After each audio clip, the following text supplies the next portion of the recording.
Hey guys, Eli here, and today we're going to be talking about my $42,000 stock portfolio and my $18,000 gold and silver portfolio, and we're starting now. So I kind of sort of started this in the beginning, and I kind of stopped where I was showing you each and every week how I did in stocks, how did my investment go in gold and silver, but I kind of slowed down. But let's go into it. Now, I do have an in-depth video. I'm not too public of showing all the stocks I have, but I do have an in-depth video about it on my as far as the stocks I have, as far as which company I'm buying, how many shares that I own. I actually have a video about that, but that video is only access for members only. If you guys are interested, there's way much more value in that membership program. You guys could definitely check down the description below and at least see what am I offering. If you guys are interested, you guys see something of value on there, consider becoming a member.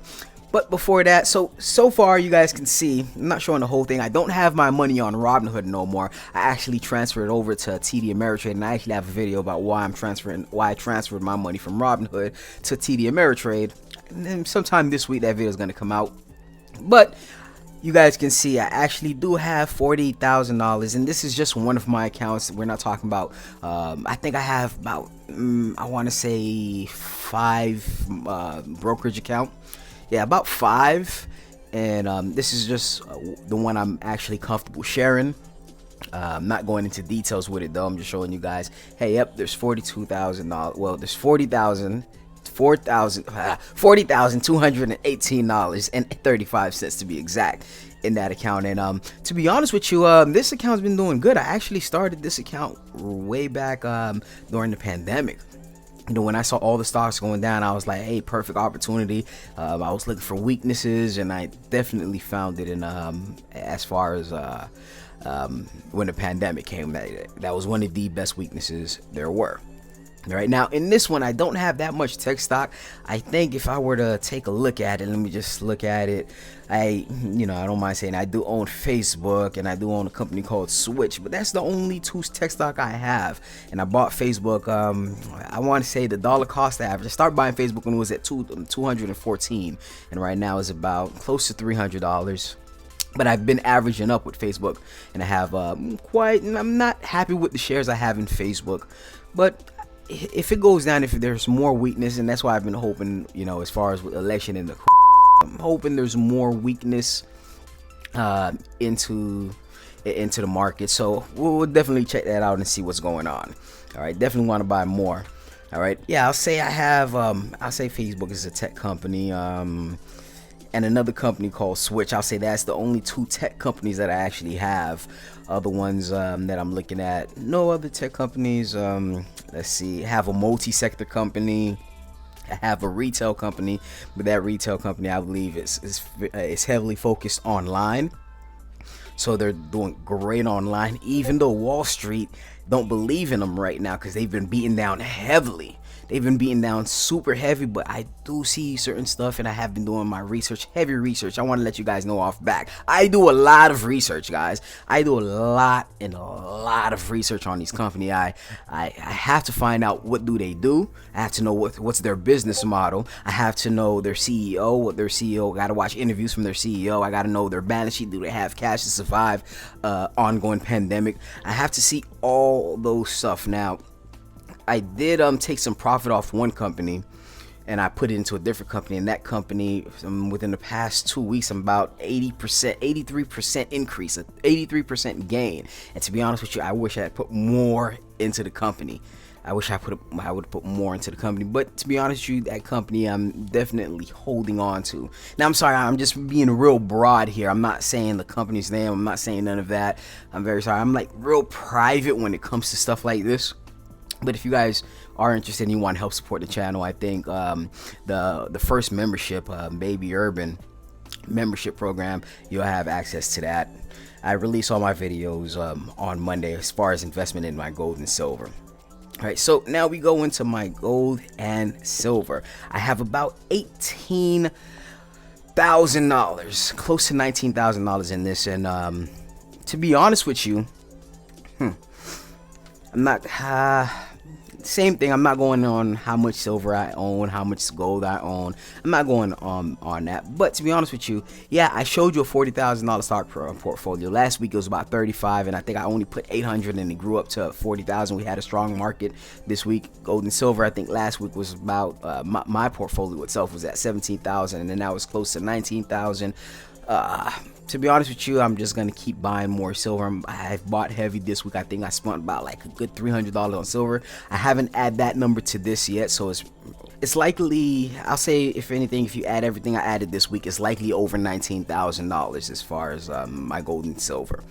All right, but to be honest with you guys, this is not something that I'm claiming. I'm not gonna go ahead and take out the profit and sell every stock. And some of you guys may say that, oh yeah, stock's gonna go down, this guy won presidency, or this guy's no longer president, you might as well just sell out and take all the profit. To be honest with you, that's not what I'm looking for. I mean,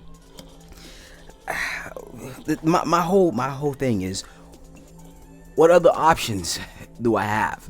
What other options do I have? Do I just take it and just keep it all in cash?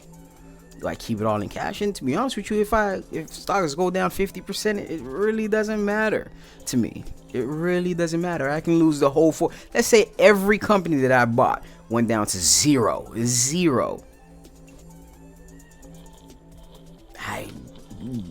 likelihood of that happening is like very non-existent. But it really doesn't matter if it goes down for me. That's just money. I can do without for now. But the whole thing is, I want to grow my wealth.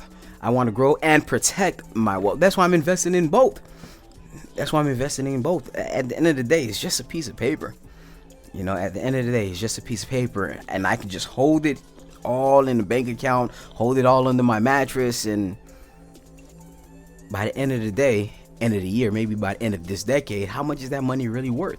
If you calculate inflation, if you really take a look at inflation, what's really going to happen to my money if I just hold it down? So I just feel, as long as I do the right research on a company, and I 100% believe, like, I'm not putting $1 into any company if I'm like, oh man, I'm not putting $1 into any company if I don't know what that company do, how that company's ran. When I buy a stock, I'm becoming an owner of, let's say if I buy one stock, I'm becoming a 0 point whatever percentage owner of that company. So I'm gonna run that company, and look, I have to know all the ins and out of that company like it's mine, because this is my money I'm putting into, right? This is my money I'm putting into, and I'm not, as long as the underlying business, as long as the core values that the reasons that I put the money into that company, as long as it still remains, it doesn't matter what happens in the market right now. It doesn't really matter what happens in the market. I'm just gonna keep buying, and all the extra cash I have, I'm just gonna keep buying, and just same thing with gold and silver. Now, gold and silver is let's just put it this way. If, let's say, the stock market just crashed all today, what does that leave as far as the scenarios of gold and silver? And that's why I'm buying both. A lot of people may just be all in gold and silver. I'm like, hey, you know what? I'll be in both. I don't mind. I honestly don't mind. I'll put my money into both places. I see gold and silver as a protection against the fiat dollar, and I see stocks as a way to grow the fiat dollar. All right, that's how I see it. There's times where I sold stocks to buy gold. There's times where I sold gold to buy certain stocks. And each of those times, when it was well calculated. Each of those times when I did that, I profited. I mean, I came up. I sold $2,000 worth of stocks, and I bought gold when it was like I'll say $1,500, and it's up. And then I took that money back and I put it back into stocks. And that's how I see it. A lot of people may not agree with my strategy. I'm not asking for you guys to agree with it, because there's plenty of strategies.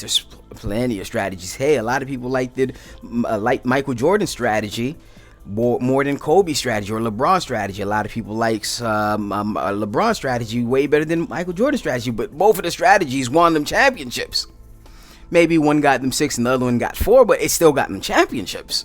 at the end of the day, right? Now, if you're talking about, all right, hey, you know, some guy who played in the NBA we never heard of, I like his strategy, then okay. You understand? And of course, that's metaphor. This is not about the NBA.